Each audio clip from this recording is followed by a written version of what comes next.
Hello दोस्तों, आ गया हूँ आप सबके बीच एक नए वीडियो के साथ। दोस्तों, आज रामनवमी थी। एक धार्मिक त्यौहार समझ लो, बहुत ही हमारे देश में धूमधाम से मनाया जाता है। जो भी लोग धार्मिक हैं, बहुत भीड़ लगती है, रैली निकलती है। हालांकि सब लोग तो नहीं जाते हैं, लेकिन जो मानते हैं राम को, जो धर्म को मानते हैं, वो ज़रूर जाते हैं, रैली में शामिल होते हैं। लेकिन बीते कुछ सालों से मैं देख रहा हूँ यहाँ पे राजनीति होने लगी। अब कोई धार्मिक त्यौहार है तो अब कुछ लोग राजनीति करने लगे। मैं देखा रामनवमी थी तो जिसके पास जो वाहन था, गाड़ी थी, 4 व्हीलर, बाइक, झंडा लगा के लोग बहुत ही डीजे के साथ भीड़ में एकदम रैली निकल रही है। श्री राम का फ़ोटो लगा है गाड़ी में भी और झंडे में भी।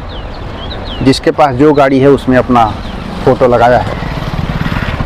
लेकिन अभी मैं 2-4 सालों से देख रहा हूँ कि यहाँ पे कुछ राजनीति करने लगे हैं लोग। वहाँ पे मैं देखा कि बीजेपी के लोग उसमें बीजेपी का झंडा भी शामिल कर रहे हैं। भाई, धार्मिक चीज़ें हैं ये। श्री राम का आप यहाँ पे रामनवमी मना रहे हो तो हर चीज़ में राजनीति घुसाने की क्या ज़रूरत है। अभी अभी मैं देखा कि वहाँ पे श्री राम का झंडा तो कम था, लेकिन जो बीजेपी का झंडा वहाँ पे ज़्यादा था।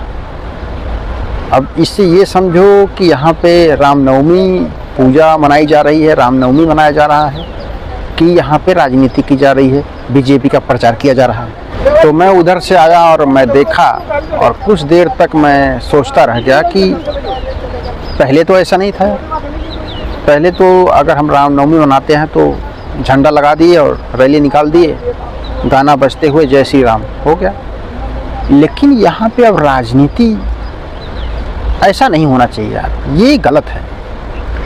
अब तो पूजा पाठ और त्यौहार में भी राजनीति, ये बात कुछ हजम नहीं होती। ऐसे में कुछ दिन पहले देखा था कि 15 अगस्त का फंक्शन मनाया जा रहा था, और वहाँ पे देखा कि 15 अगस्त को तो भारत का झंडा लहराना चाहिए, और लहरा भी रहा था। लेकिन मैं वहाँ देखा आधे से ज़्यादा बोले तो 50-50। जैसे 200 झंडा अगर अपने देश का था, भारत का, तो कम से कम 200 था बीजेपी का झंडा। तो 15 अगस्त बीजेपी का नहीं है, 15 अगस्त जो है वो पूरे देश का है। तो कृपया इसमें राजनीति न करें, और जो भी धार्मिक चीज़ें हैं वहाँ भी राजनीति न किया जाए तो अच्छा हो। इससे ये लगता है कि यहाँ पे धर्म नहीं बल्कि राजनीति हो रही है। तो कई लोगों को बुरा भी लगता है कि ऐसा नहीं होना चाहिए, और जो लोग ऐसा करते हैं उनको भी सोचना चाहिए कि भाई, हम तो रामनवमी यानी सब राम सबके हैं, किसी एक के राम नहीं है।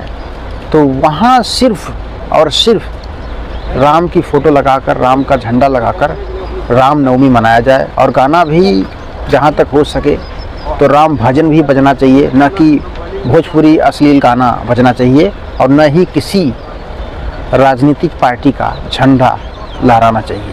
थोड़ी देर के लिए ऐसा समझो कि जो लोग भी वहाँ जुटे थे, ठीक है, तो किसी एक पार्टी के तो नहीं होंगे, उसमें बहुत से दूसरी पार्टी के भी होंगे। तो उनको तो बुरा अंदर अंदर लगता होगा ना।